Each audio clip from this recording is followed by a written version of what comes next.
శక్తిపీఠాల గురించి చెప్తున్నాను. శక్తిపీఠాలు ఎక్కడెక్కడ ఉన్నాయని రోజువారీ చదువుకుంటే మంచిది. రోజువారి అమ్మవారి పేర్లు: దక్షిణ కూతురు పార్వతీదేవి దక్షిణకి ఇష్టం లేకుండా శివుణ్ణి పెళ్లి చేసుకుంటుంది.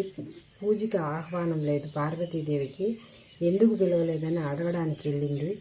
అక్కడ అవమానం జరగడంతో అగ్నిగుండంలో దూకుతుంది. అది శివుడికి తెలిసి ఉగ్రతాండవం చేసి వచ్చి ఆమెను తీసుకెళ్ళి కోపంతో భుజం వేసుకొని తిరుగుతూ ఉంటాడు. అది విష్ణుమూర్తి చూసి ఆమెని భాగాలుగా చేస్తాడు. అప్పుడు 18 భాగాలు 18 దిక్కులు పడతాయి. శంకరాదేవి శ్రీలంక, కామాక్షిదేవి కంచి, శ్రీ శంకరాదేవి బెంగాల్, చాముండేశ్వరిదేవి మైసూర్, జోగిలాంబాదేవి అలంపూర్, బ్రహ్మరాంబికాదేవి శ్రీశైలం, మహాలక్ష్మీదేవి కొల్హాపూర్, ఏకవీరాదేవి మహారాష్ట్ర, పూర్వభాగదేవి పిఠాపురం, వేద్యాదేవి జైపూర్, మాణిక్యాంబాదేవి ద్రాక్షారామం, కామరూపీదేవి గుజరాత్, మహాకాళికాదేవి ఉజ్జయిని, మాధవీశ్వరిదేవి ప్రయాగ, వైష్ణవిదేవి జ్వాల, సర్వమంగళాదేవి గయా, విశాలక్ష్మీదేవి వారణాసి, సరస్వతీదేవి కాశ్మీర్.